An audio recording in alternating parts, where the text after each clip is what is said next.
Olá, queridos, a paz, boa tarde a todos, como é que vocês estão? Oi, tia!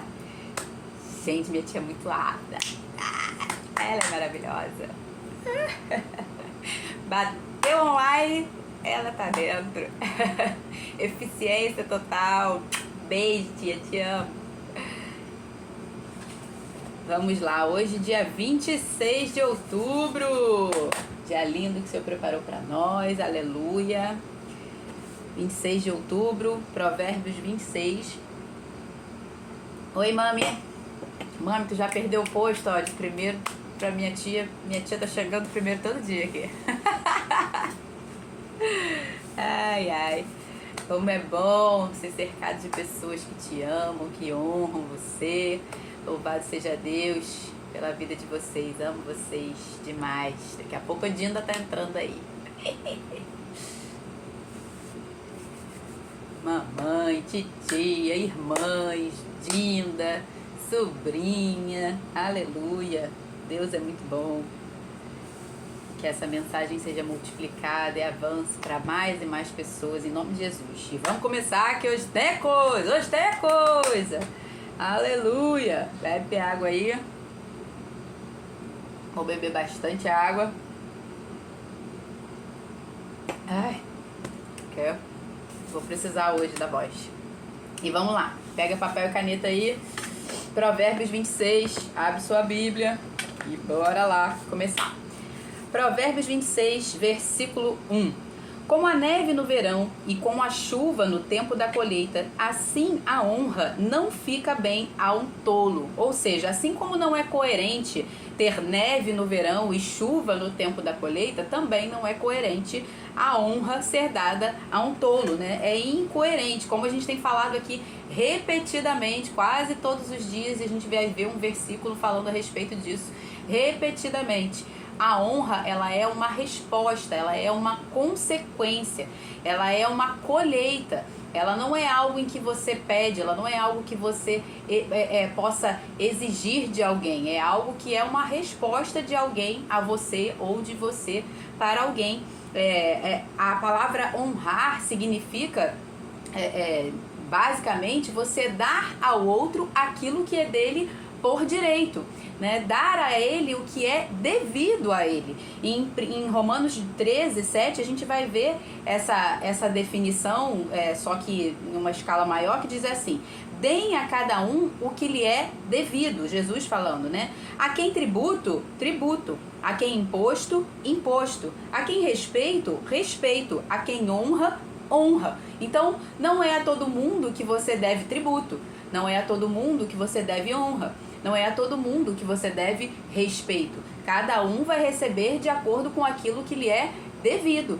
Então, por exemplo, a palavra fala para que você honre as autoridades? Não, a palavra fala para que você se sujeite às autoridades, tá? O honrar, você vai honrar se aquilo for devido. Você honra não a pessoa que está investida do cargo de autoridade. Você honra o cargo, você honra a instituição estabelecida por Deus, que é de autoridade. Essa sim você honra, por causa do Senhor que instituiu esse cargo de autoridade. Então você honra o cargo pelo qual ela está investido, tá? Mas a pessoa em si, nem sempre ela vai ser digna de honra. Tem muitas autoridades que vão se levantar, muitos líderes que se levantam, que são tolos, e a esses você não vai honrar, ok? A esses você vai dar o que é devido, no sentido de quê? Tributo, imposto, porque eles estão ocupando um cargo de autoridade, e a palavra fala que os impostos e os tributos são para serviço. Então você vai pagar aquilo que é devido. O que é devido? É tributo, é imposto. Então você vai dar tributo, você vai dar o imposto, mas a sua honra você vai dar a quem é devido dar honra, tá? E ao tolo, o que é devido? Ele está falando aqui, né, que assim como é incoerente a neve no verão e a chuva no tempo da colheita, a honra não fica bem ao tolo. O que é devido ao tolo? O que você dá ao tolo em retribuição àquilo que ele tem a oferecer, que é a sua tolice? Você vai dar o quê? Responde aí.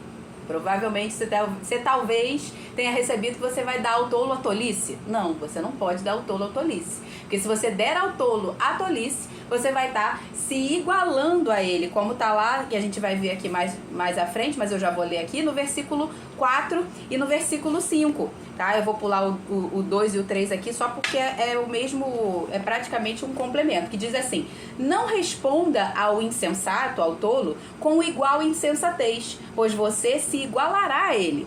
Responda ao insensato com a insensatez, como a insensatez dele merece. Do contrário, ele pensará que ele é sábio. Então, se você responder ao tolo com igual insensatez, né, você vai estar se tornando um tolo. Então, aí ele vai achar que ele que é o sábio, porque você está agindo com ele com a mesma tolice, você está respondendo com a mesma moeda. Mas quando nós permanecemos fiéis, como diz a palavra, Deus não vai nunca responder ao tolo com uma tolice. Deus vai responder ao tolo como? Com desprezo, resistindo a ele, como diz a palavra, de maneira inflexível. Por quê? Porque Deus não muda. Então Deus não vai se igualar, Deus não vai se rebaixar ao nível do tolo, agindo com o tolo com igual tolice. Não faria o menor sentido, tá? Então o tolo, ele precisa ser resistido. Em 1 Samuel 2, capítulo 2, no verso 30, na parte B, o Senhor disse assim: aos que me honram, honrarei, porém aos que me desprezam, serão desprezados. Então o tolo, ele despreza a sabedoria, o tolo, ele despreza o temor do Senhor. E o que vai acontecer? Deus vai agir com tolice com ele? Não, Deus vai desprezá-lo, Deus vai resistir a ele. Deus não vai fazer tolices com o tolo, de forma alguma, senão Deus iria se corromper. Da mesma forma, nós também não podemos nos corromper, nós não podemos responder ao tolo com uma tolice igual, tá? Então a gente tem que responder conforme a tolice dele merece. A tolice dele merece o quê? Que você resista a ele, que você o despreze, que você o ignore, tá? Isso é o que o tolo merece, que você seja inflexível com ele. Versículo 2, ou a vara, né? Em alguns casos a gente vai ver aqui mais à frente que a tolice vai merecer o quê? Açoite, castigo, correção, tá? E aí a vara dele mesmo é a sua própria tolice, que é a colheita da sua própria tolice. Versículo 2: como o pássaro que foge e como andorinha no seu voo, assim a maldição sem motivo não se cumpre. Não existe maldição sem causa, tá? Há uma maldição sobre todo o ser humano por causa do pecado de Adão.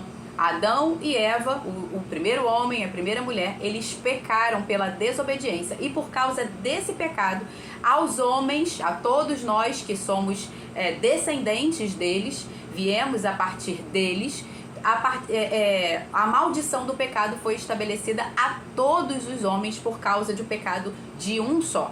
Então, essa maldição, Jesus Cristo, ele levou essa maldição na cruz do Calvário. Então, essa maldição que estava sobre todos nós, a palavra fala que Jesus Cristo levou sobre si essa maldição na cruz do Calvário, como está lá em Gálatas 3,13, que diz assim: Cristo nos resgatou da maldição da lei, fazendo-se Ele próprio maldição em nosso lugar, porque está escrito: maldito todo aquele que for pendurado no madeiro. Então, Ele se fez maldição em nosso lugar. Para quê? Para que Ele pudesse levar a maldição que estava sobre nós, para Ele levar sobre si, para que nele fosse cumprido o preço, o pagamento dessa maldição, como está escrito em Romanos 6,23, que diz: porque o salário, o pagamento do pecado é a morte, mas o dom gratuito de Deus é a vida eterna em Cristo Jesus, nosso Senhor. Portanto, todo aquele que está em Cristo Jesus, ou seja, todo aquele que recebeu a Cristo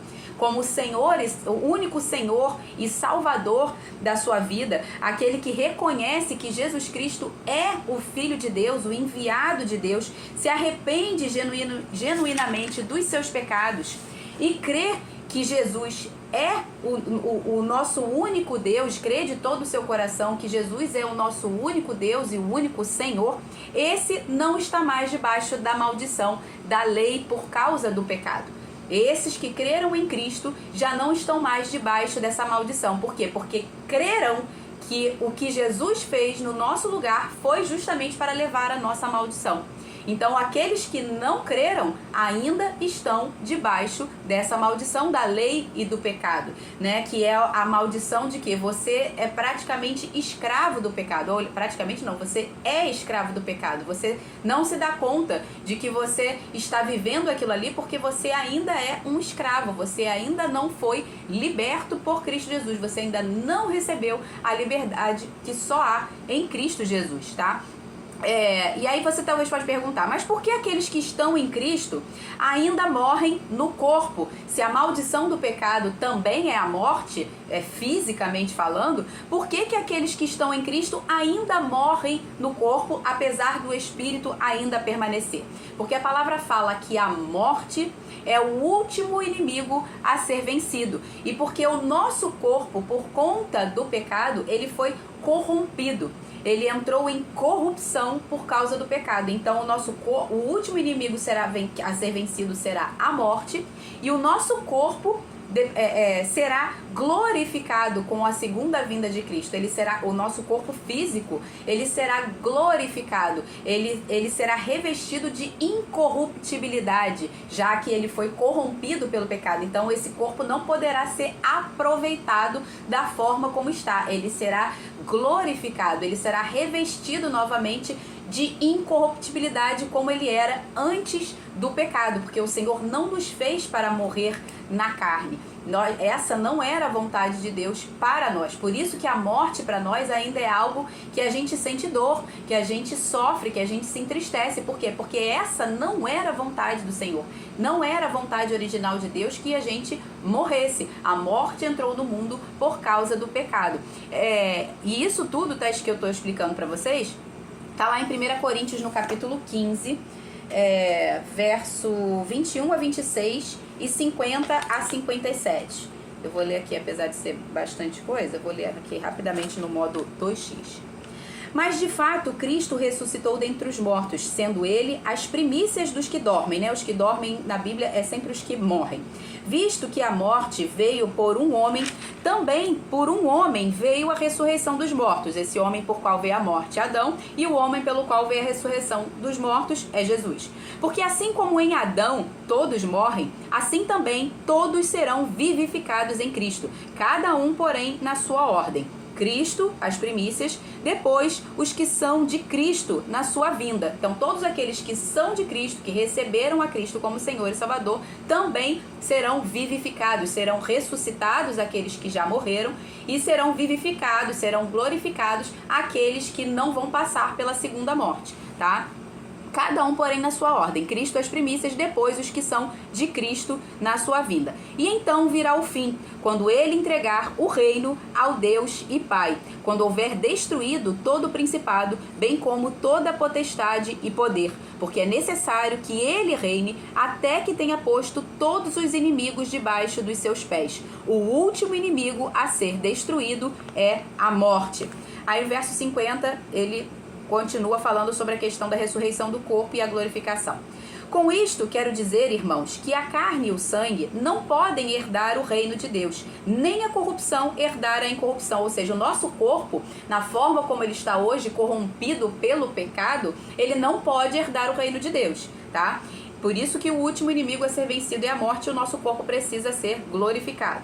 Nem a corrupção herdar a incorrupção. Eis que vou lhes revelar um mistério. Olha aí, ó, mais mistérios, mais tesouros escondidos do Senhor.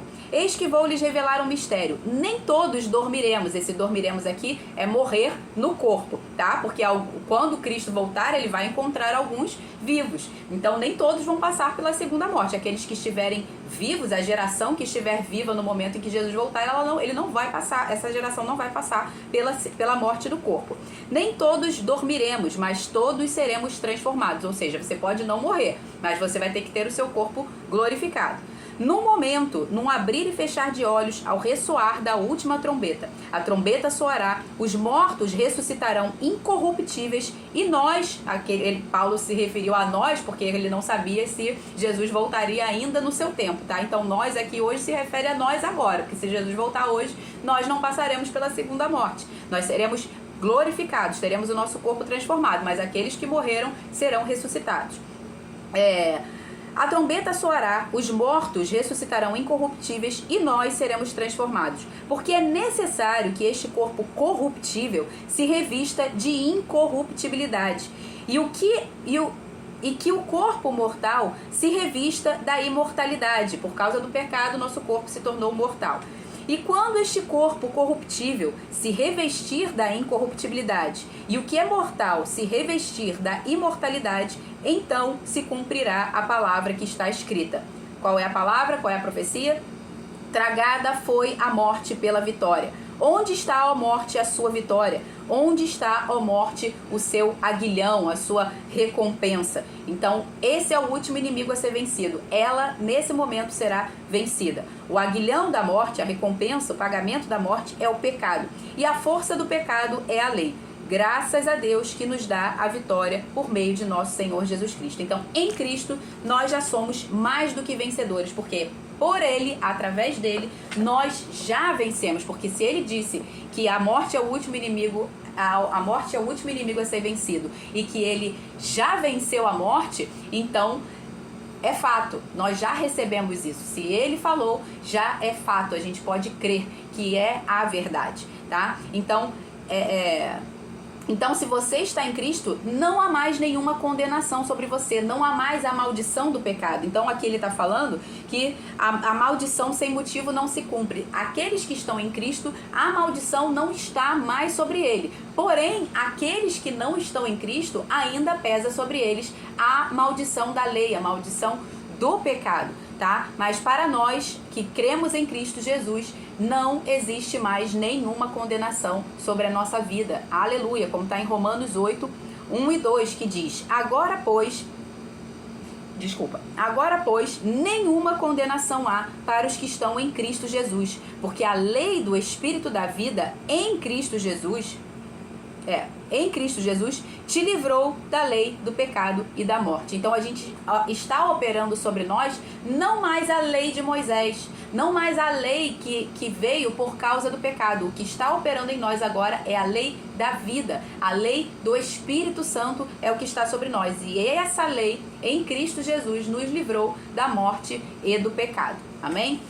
Versículo 3. O açoite é para o cavalo, o freio para o jumento e a vara para as costas do tolo. Então, essa é outra coisa que é devida ao tolo que a gente acabou de falar aqui, né? Vara, punição, correção, açoite. E essa punição, como eu acabei de falar, vem dele mesmo, tá? É a colheita pela própria tolice dele. Então, ele mesmo, com a sua tolice, ele se inflige essa punição, essa correção, que ele vai colher da tolice que ele mesmo está plantando, tá? Então, a tolice dele é a própria vara das costas. O 4 e 5 a gente já leu, né? Quando a gente leu aqui o versículo 1, então vamos para o versículo 6.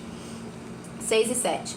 Como cortar os pés e sofrer dano, assim é mandar mensagens por meio de um tolo. As pernas do coxo pendem bambas, assim é o provérbio na boca do tolo. A gente viu ontem, né, Provérbios 25, no versículo 13, que o tolo é um mensageiro infiel. Ele não é confiável, ele não maneja bem a palavra da verdade, então não tem como você confiar nele, ou seja, não fica bem mandar mensagens através de um tolo. Se você tiver que mandar mensagem, ou você vai você mesmo, ou você envia através de um sábio, porque um tolo, ele não vai ser fiel, ele não vai ser um mensageiro fiel para a palavra que está sendo dada a ele, né? Ele não vai agir com fidelidade por causa da sua tolice, não fica bem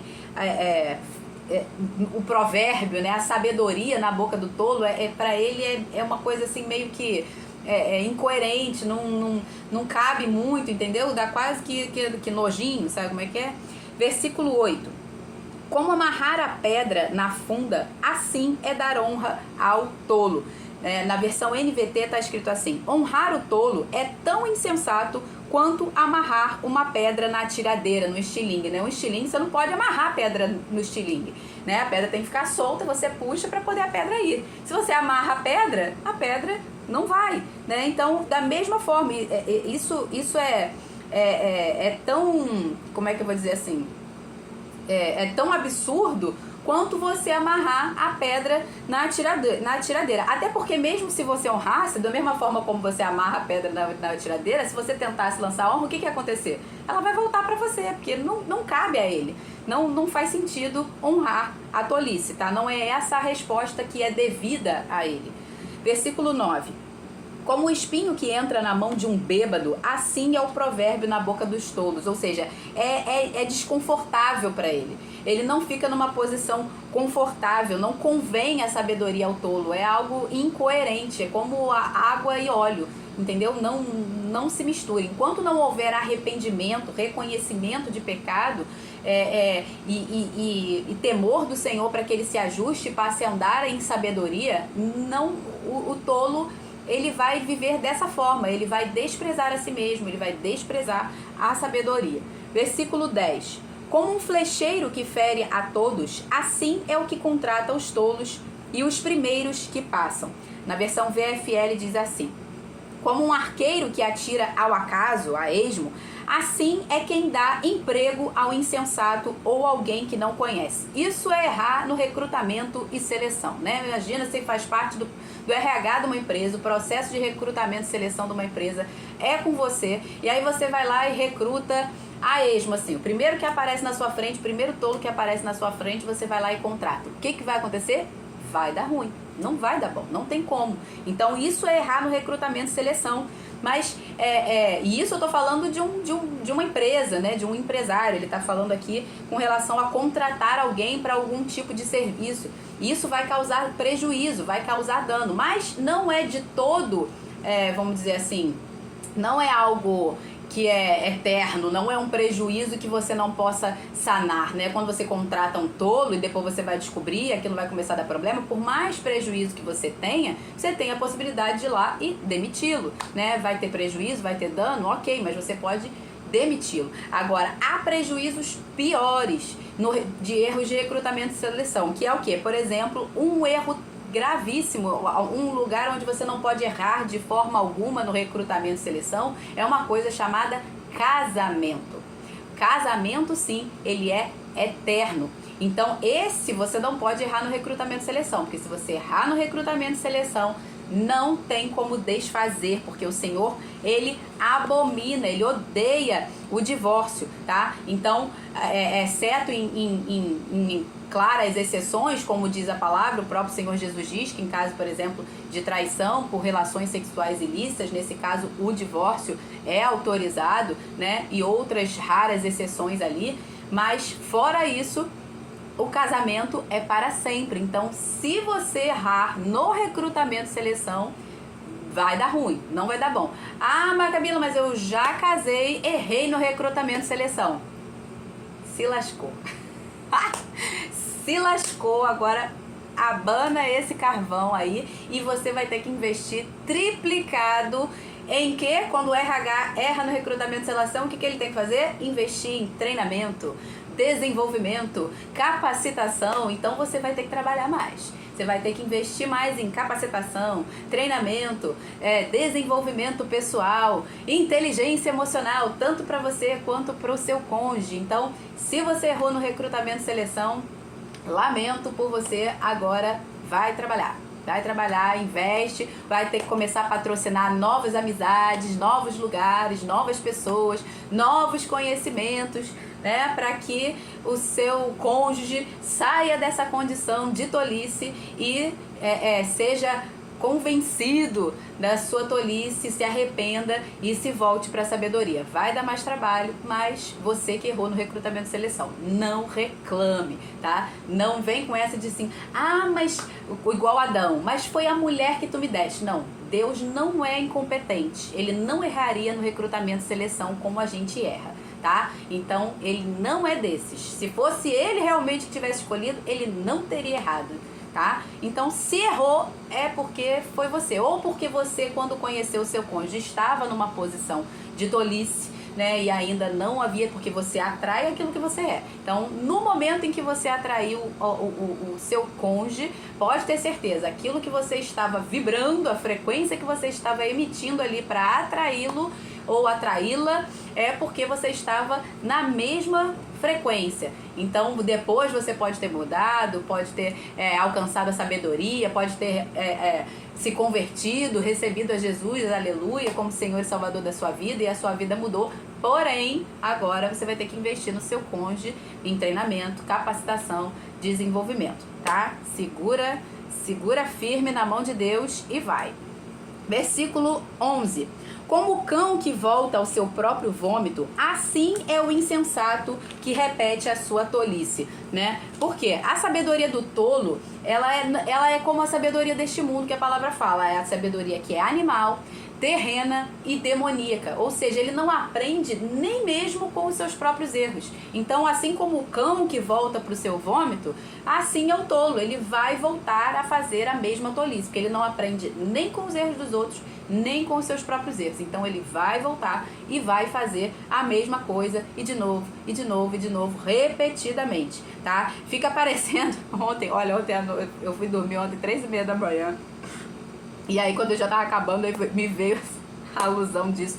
Falei, Senhor do céu, me diz da palavra, né, o que é isso aqui, né, que o tolo ele não aprende nem com os próprios erros, e aí veio a referência do povo de Israel no deserto, que ele não aprendia com a sua própria tolice, né, ele estava constantemente, pecava contra o Senhor e aí permanecia naquela prova, porque a prova não é para ser eterna, né, o lugar de provação, o lugar de deserto é para ser um lugar de passagem, não é para você morar ali, fazer cabana e ficar, vamos ficar aqui eternamente. O tolo faz isso, ele quer ficar eternamente no lugar da provação, no lugar do deserto, ele não passa para a próxima fase, ele fica ali o tempo todo repetindo aquela fase, porque ele não quer corrigir o que ele errou, então ele continua errando na mesma coisa e fica ali, lembra que a gente falou, né, do Big Bang, fica lá, olha o Big Bang, fica dando volta na montanha ali no deserto e não sai dali. Aí me veio lembrança do desenho, agora a gente denuncia a nossa idade, de novo, me veio a lembrança do desenho da Caverna do Dragão. Quem lembra aqui da Caverna do Dragão?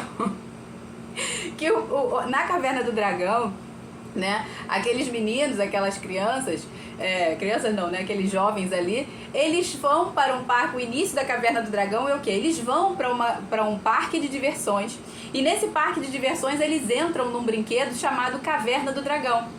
E nesse brinquedo da Caverna do Dragão, eles são teletransportados. Essa Caverna do Dragão, ele é um lugar de um submundo, né? E eles são transportados por um submundo que é um deserto, que é um lugar que eles ficam ali sofrendo vários reveses, várias provas por causa do Vingador.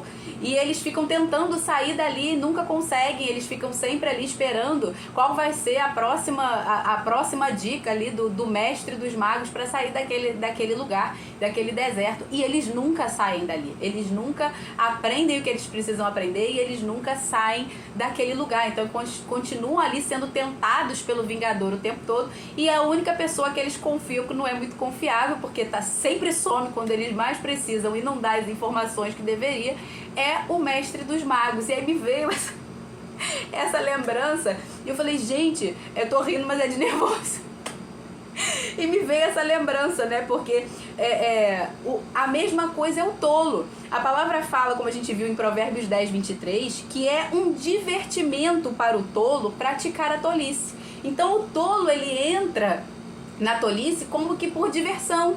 E por conta dessa tolice dele, que ele entrou por um divertimento, como o brinquedo no parquinho da Caverna do Dragão, ele é transportado para esse submundo do deserto, da provação constante ali, Satanás o tempo todo tentando eles, né? Só que em vez deles se voltarem para Deus, que é o verdadeiro mestre, eles se voltam para o mestre dos magos, que é o mestre deles, né? Porque o mestre do tolo não é o Senhor. Em quem o tolo deposita a sua confiança não é no Senhor, porque ele não teme ao Senhor, ele despreza o Senhor, porque se ele confiasse em Deus, ele sairia dali, ele ouviria, obedeceria e sairia daquele lugar de prova, daquele lugar de deserto. Mas porque ele não ouve a Deus, ele só dá ouvidos a quem? Ao seu próprio Deus. Quem é o seu próprio Deus? A palavra fala que é o seu ventre, é o seu próprio umbigo. Então o mestre dele, o mestre dos magos dele, que é bem característico mesmo, que o mestre dos magos só Jesus, não dá para confiar nele, né? O mestre dos magos, do tolo, é a sua própria tolice. Ele só consulta a ele mesmo, ele não ouve o conselho, ele não ouve a sabedoria, ele não ouve a Deus, ele não teme ao Senhor. Então ele fica ali, preso naquele submundo da tolice, na prova, sendo o tempo todo tentado pelo diabo e repetindo os mesmos erros, repetindo as mesmas tolices. Olha que desgraça, eu tô rindo aqui, mas é rindo de nervoso, porque isso é uma vida desgraçada. Enquanto não há arrependimento, enquanto a pessoa não se dá conta de que ela está presa como um rato girando numa roda e não consegue sair dali, preso naquele looping infinito, ela não vai sair. Enquanto ela não se volta para Deus e reconhece: Senhor, eu estou errado, Senhor, eu pequei, Senhor, isso é tolice, Senhor, eu reconheço a minha tolice, me tira desse lugar, me ajuda, me dá sabedoria, me guia pelo Teu Espírito Santo. Eu reconheço ao Senhor como meu Senhor e Salvador, eu reconheço Jesus, eu reconheço que Jesus pagou o preço pela minha tolice, que aquilo que Ele sofreu, alto preço de sangue naquela cruz, alto sofrimento, foi por causa da minha tolice.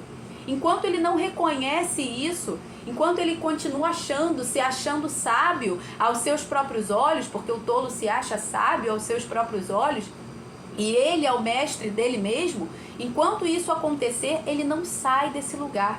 Ele permanece constantemente neste lugar de prova, de tentação, de deserto, nesse submundo da caverna do dragão. Literalmente o dragão aí é Satanás, tá? Então é isso. Lá em verso... Onde é que eu parei aqui? Em Filipenses 3,19 tá esse texto que eu citei aqui, né? Porque o Deus deles é o umbigo deles. Diz assim: o destino deles é a perdição, e o Deus deles é o ventre, e a glória deles está na sua própria infâmia, ou seja, na sua própria tolice, na sua própria vergonha, visto que só se preocupam com coisas terrenas. Então essa é a vida aqui do tolo. O destino deles é a perdição, o Deus deles é o ventre, a glória deles, aquilo em que eles se ensoberbecem, né, que eles são sábios aos seus próprios olhos, é a sua própria vergonha, é a sua própria infâmia, tá? E por quê? Porque eles só se preocupam com as coisas terrenas, ou seja, a sabedoria que é terrena deste mundo, a sabedoria que é animal, terrena e demoníaca, tá? Versículo 12. Tô aqui. Você viu alguém que é sábio aos seus próprios olhos? Há mais esperança para um tolo do que para ele. Olha aqui, a gente está falando o tempo todo do tolo. Essa primeira parte aqui de Provérbios 26, o título é O Tolo, tá? Aí a segunda parte que a gente vai ver agora a partir do verso 13 é O Preguiçoso. E a partir do verso 17 está escrito outros provérbios, e depois eu vou dizer o que eu acho que é esses outros provérbios aqui, tá? Então no versículo 12 ele está dizendo: você viu alguém que é sábio aos seus próprios olhos? Há mais esperança para um tolo do que para ele.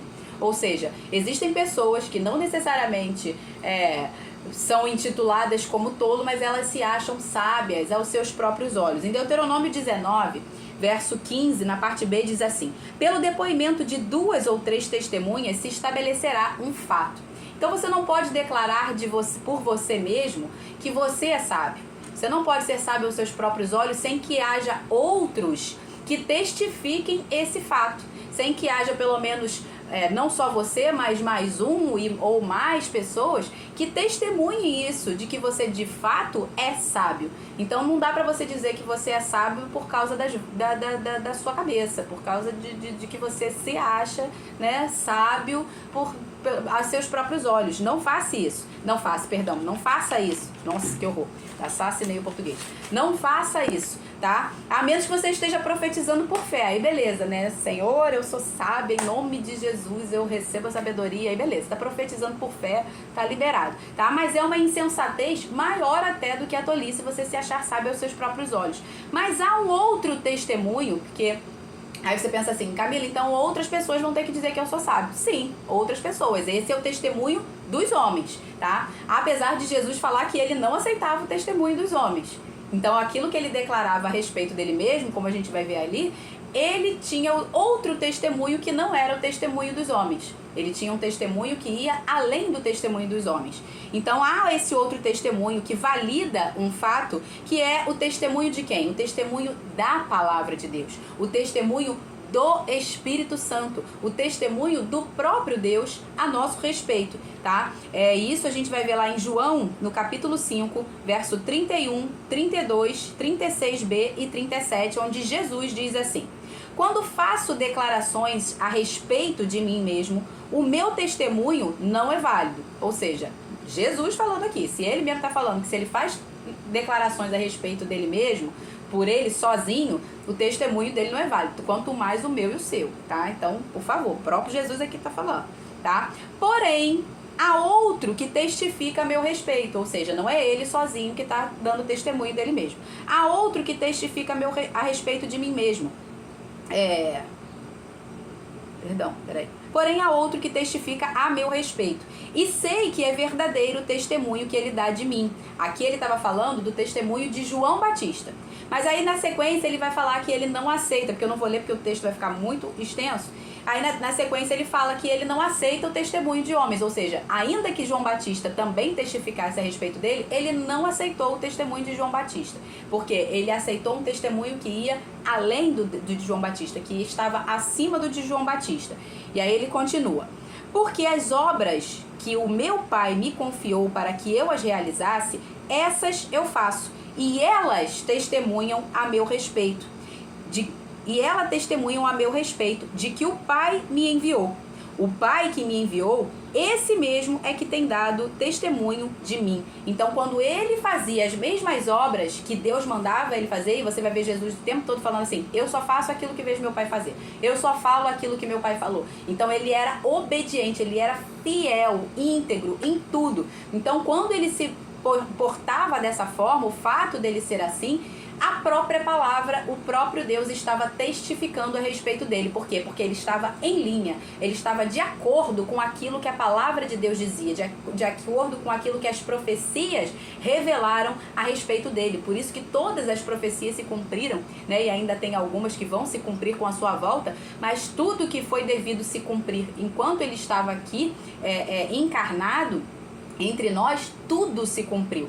E só isso já são provas suficientes de que essa é a palavra de Deus, né? Porque matematicamente é impossível que isso aconteça. Você não vai ver isso em nenhum outro escrito, nem de Maomé, nem de Buda, nem de qualquer outro homem neste mundo. Você não vai ver todas essas profecias sendo manifestas, sendo cumpridas em uma só pessoa, em vários anos, em várias épocas diferentes. Tudo se cumpriu em Cristo Jesus. Tudo que ele falou se cumpriu. Então, quando ele dava testemunho acerca dele mesmo sozinho, o testemunho dele não era válido, mas a partir do momento em que tudo que ele falava e tudo que ele fazia estava de acordo com a palavra de Deus, de acordo com o que Deus mandou, então a própria palavra testificava dele. O próprio Deus, o próprio Espírito Santo estava testificando a respeito dele. Isso a gente vai ver também em Romanos 8,16 a nosso respeito, que diz assim: o próprio Espírito Santo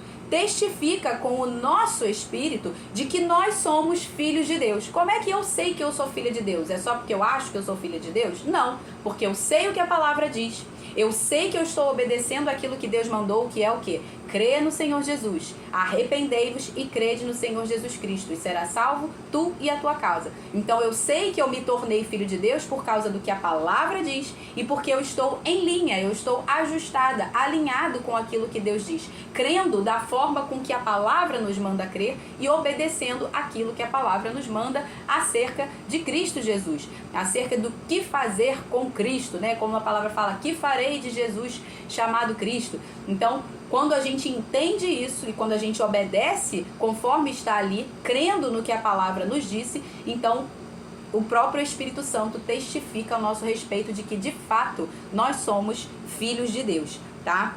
Em 1 João 5, no versículo 6b até o 15, é uma leitura um pouquinho extensa, mas eu vou ler também no modo 2x, porque vale a pena. Diz assim: E o Espírito é o que dá testemunho, o Espírito Santo, tá? E o Espírito é o que dá testemunho, porque o Espírito é a verdade. Eu sei que é o Espírito Santo, porque aqui na Bíblia, sempre que for o Espírito Santo, esse é de Espírito em letra maiúscula. Quando for o nosso Espírito, é letra minúscula. E o Espírito é o que dá testemunho, porque o Espírito é a verdade. Pois há três que dão testemunho: o Espírito, a água e o sangue. E os três são unânimes num só propósito. Se aceitamos o testemunho dos homens, o testemunho de Deus é maior. E este é o testemunho de Deus, que ele dá a respeito do seu Filho. Aquele que crê no seu Filho, no Filho de Deus... Perdão, tô ruim de enxergar aqui. Aquele que crê no Filho de Deus tem nele esse testemunho. Aquele que não dá crédito a Deus faz de Deus um mentiroso, porque não crê no testemunho que Deus dá a respeito do seu Filho. E o testemunho é esse, que Deus nos deu a vida eterna e esta vida está no seu Filho.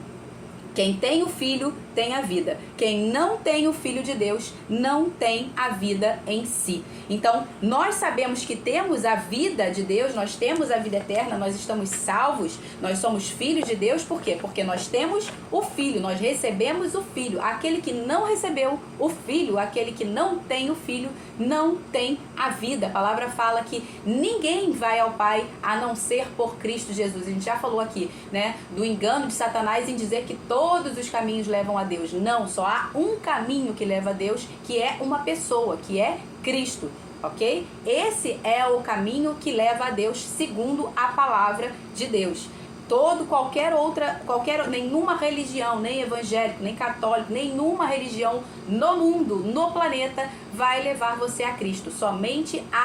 Vai levar você a Deus. Somente a pessoa de Cristo Jesus é que te torna filho de Deus, é que te torna salvo em Cristo, tá? O que a palavra ele está falando aqui, né? Nesse texto que a gente acabou de ler, no finalzinho, ele diz assim... eu não terminei de ler. Versículo 13, eu não terminei de ler aqui, ó. Ele diz assim: estas coisas escrevi a vocês... Voltei aqui para 1 João 5, tá? De 6 a 15, porque eu só li até o 13. Eu li até o 12. No 13 diz assim: estas coisas escrevi a vocês que creem no nome do Filho de Deus, para que saibam que tem a vida eterna. Ou seja, quem crê já tem, não terá, já tem a vida eterna. E esta é a confiança que temos para com Ele, que se pedirmos alguma coisa segundo a sua vontade, Ele nos ouve. E se sabemos que Ele nos ouve quanto ao que lhe pedimos, estamos certos de que obteremos os pedidos que lhe temos feito. Obtemos, ou seja, está no presente, nós já obtemos. Se pedimos, nós já obtemos, tá? Nós só precisamos crer para que se manifeste. E o que a palavra de Deus nos ensina a pedir, né? Que ele está falando aqui, aquilo, se a gente crê em Cristo, se nós estamos em Cristo, aquilo que nós pedimos a Deus nos será concedido. E o que a palavra nos ensina a pedir? Como está lá em Tiago 1, 5 e 6 na parte A, diz: se porém algum de vocês necessita de sabedoria, olha aqui a sabedoria que ele está falando, peça a Deus, que a todos dá liberalmente, generosamente e sem reprovações, e ela lhe será concedida. Peça-a, porém, com fé, em nada duvidando. Então, justamente o que a palavra nos incentiva a pedir é o que? A sabedoria. Então, quando a gente pede... Onde é que eu estou aqui agora? Estou no versículo 12? Então, quando a gente pede a sabedoria, ela nos será concedida. Então, a gente não precisa achar sábio aos nossos próprios olhos. A gente precisa do testemunho da palavra a nosso respeito, e ela vai nos dizer, conforme aquilo que a gente anda e conforme aquilo que a gente está falando, se a gente está andando em sabedoria ou não. É ela que vai testificar a nosso respeito. O que vai testificar a seu respeito é se você de fato está pedindo a Deus a sabedoria que vem dele. Então isso testifica, né? E aí você vai falar assim: Camila, por que você lê tanto versículo? Você poderia só explicar, né, as coisas que estão aqui em Provérbios de acordo com aquilo que você entende. Por quê? Justamente porque eu não sou sábia aos meus próprios olhos. Se eu explicasse aqui tudo que eu tô lendo para vocês em Provérbios, de acordo com as vozes da minha cabeça, né, eu seria uma tola, eu seria uma sábia aos meus próprios olhos. Eu não posso fazer isso. O que eu preciso fazer é justamente fazer com que aquilo que eu estou ensinando tenha um testemunho da palavra. Ou seja, eu estou dizendo isso porque a palavra diz isso. Eu estou falando isso porque eu estou em linha com o que o Espírito Santo, ou seja, aquilo que veio de revelação a mim, pelo Espírito Santo que habita em mim, essa revelação que veio a mim, eu só tenho a certeza de que é de fato o Espírito Santo falando comigo, revelando a mim. Por quê? Porque a palavra confirma, a palavra testifica. Então você não vai me ver falando aqui um monte de coisas sem ter nenhuma base bíblica para falar, porque senão eu estou sendo sábia aos meus próprios olhos, eu estou ouvindo vozes da minha cabeça, ou estou ouvindo qualquer outra coisa, doutrina de demônios, doutrina de quem quer que seja, que não é a palavra de Deus. Então eu não posso simplesmente sacar coisas aqui da minha mente, sendo sábia aos meus próprios olhos, e justificar os meus próprios achismos, os meus próprios argumentos, porque eu seria uma tola, ou melhor, teria menos esperança para mim do que para o tolo. Então eu preciso testificar aquilo que eu estou dizendo. O que testifica que o que eu estou dizendo é a verdade é a própria palavra, porque isso está confirmado na palavra. Eu só sei disso porque a palavra diz isso. Então o que eu estou dizendo é a palavra.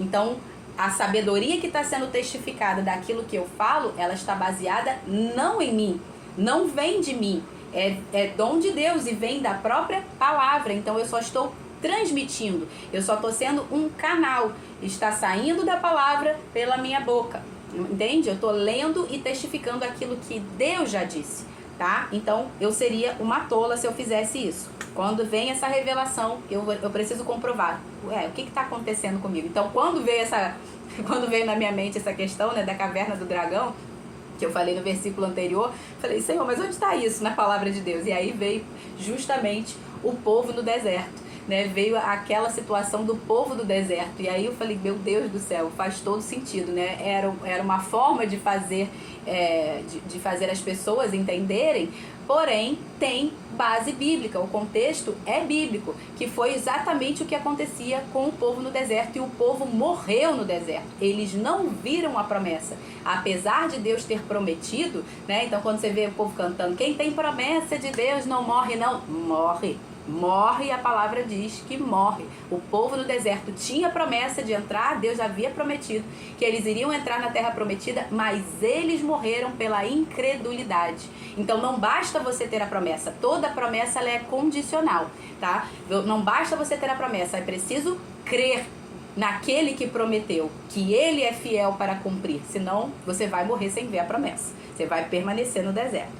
Tá? Então essa é a forma de você testificar, testemunhar de que o seu testemunho é verdadeiro.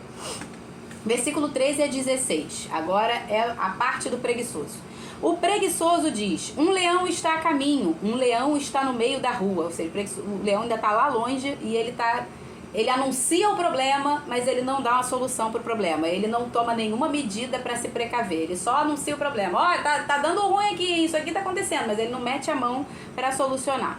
A porta gira nas dobradiças. O preguiçoso se vira na cama. É o trabalho do preguiçoso, só virar de um lado para o outro, de um lado para o outro. O preguiçoso põe a mão no prato e não quer ter o trabalho de levar à boca. Olha só o nível, né, de improdutividade, o nível de miséria, né, do preguiçoso. O preguiçoso é mais sábio aos seus próprios olhos do que 7 homens que sabem responder bem. Ou seja, ele ainda por cima, além de toda a preguiça, ele ainda consegue ser mais tolo de todos, porque ele também se acha sábio aos seus próprios olhos. O preguiçoso, ele não é só improdutivo, ele também é egoísta, porque ele, além de não prover os seus, não cuidar dos seus e da sua própria casa, ele também não tem com que abençoar os outros. Ele é improdutivo, ele é egoísta, né? Então,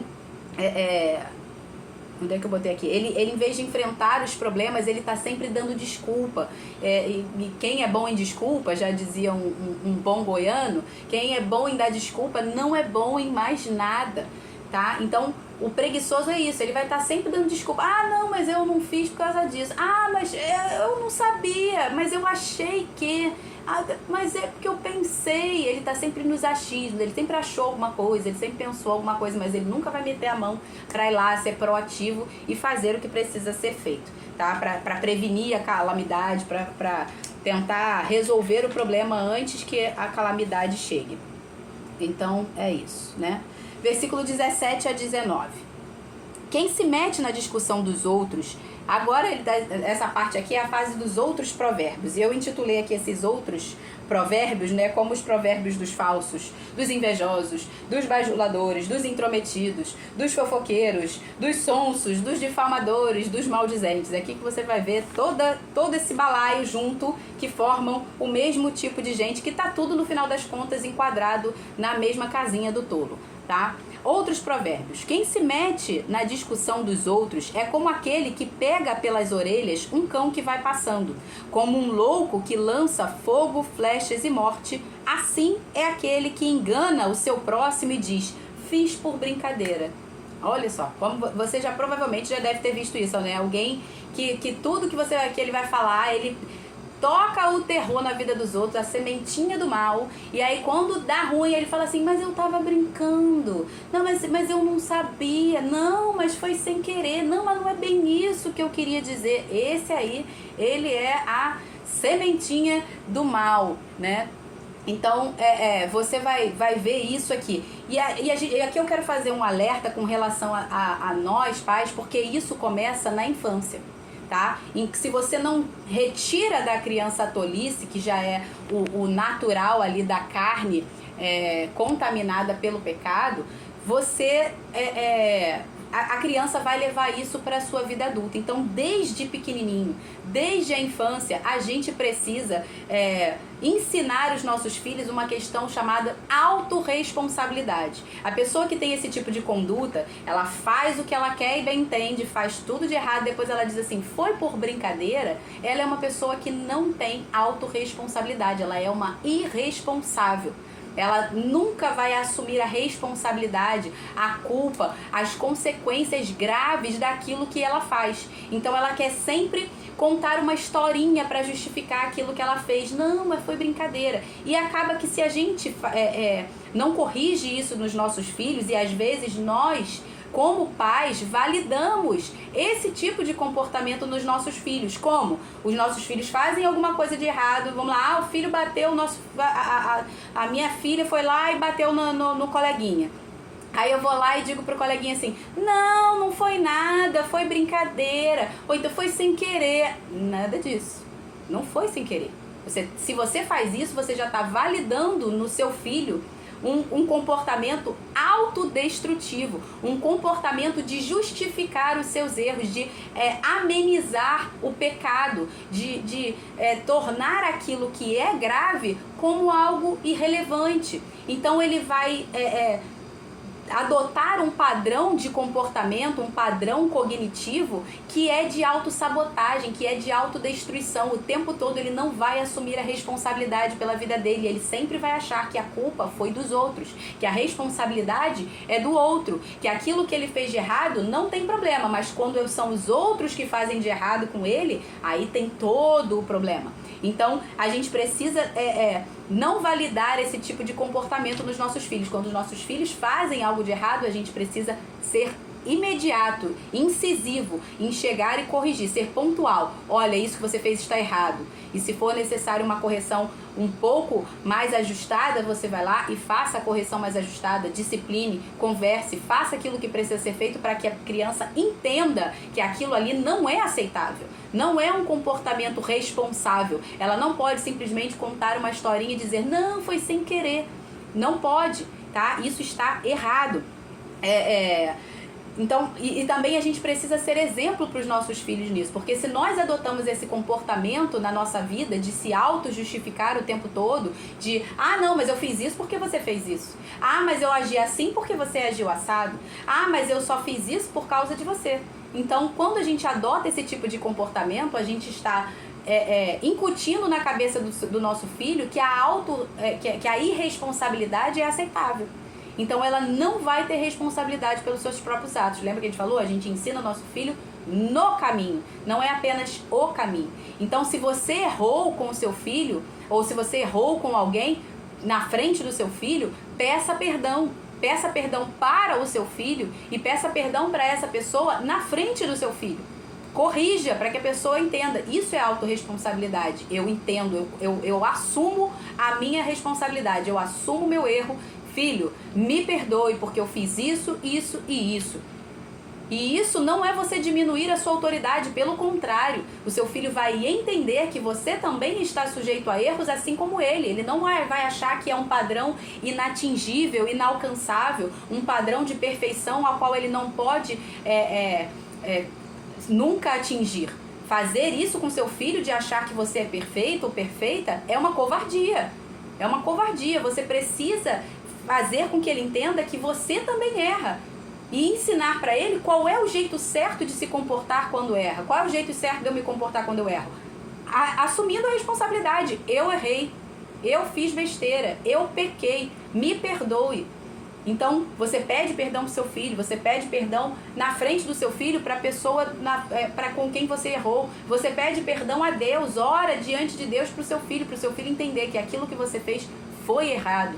Para que o seu filho aprenda a assumir a responsabilidade pelos atos dele, entende? Então não amenize, não seja... A gente precisa incutir na nossa casa, na nossa família, nós como embaixadores do reino, precisamos incutir a cultura que é do reino, e não a cultura desse mundo, que é demoníaca, que é de fuga, que é sempre de culpar o outro, nunca de se responsabilizar, é a cultura do mimimi, de achar que todo mundo é culpado, que é culpa da sociedade, é vítima da sociedade. Não, você é responsável pelas suas escolhas, você é responsável pelas suas ações. Cada um está vivendo a vida que plantou, cada um vai colher aquilo que plantou, e quando a gente entende isso, a gente vai entender autorresponsabilidade, tá? Então, não faça isso. Não seja como essa pessoa aqui que maltrata, engana o seu próximo e fala, eu fiz por brincadeira. Não, assuma a responsabilidade. Peça perdão, fale, eu errei, tá? É assim que a gente precisa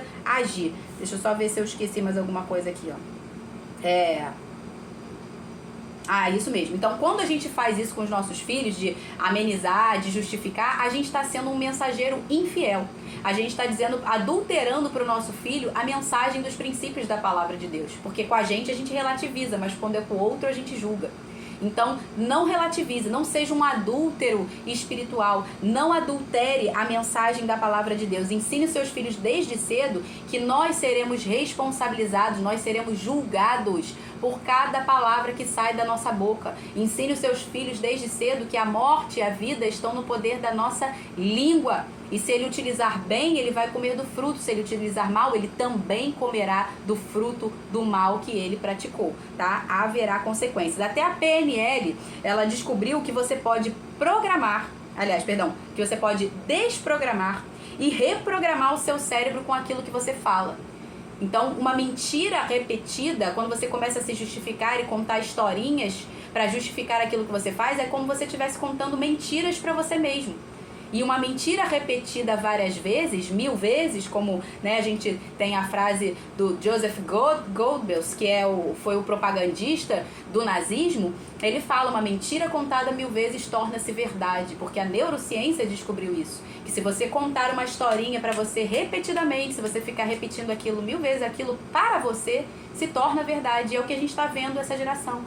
Estão sendo incutido na cabeça delas mentiras, sendo repetidas desde pequeno na escola, várias mentiras na cabeça delas, até que isso se torna verdade para elas, mas não é verdade para Deus.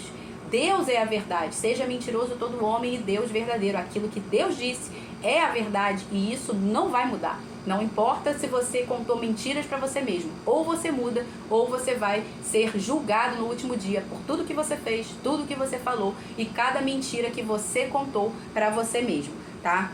Então, muito cuidado com as historinhas que você fica contando repetidamente para justificar o injustificável, tá? As nossas palavras, elas são criadoras de realidade. Elas são aquilo que vão trazer à existência as coisas que não existem. Isso é fé, tá? Versículo 20 a 28. Vou ler no 2x, falta 2 minutos para acabar aqui. 1 minuto e meio.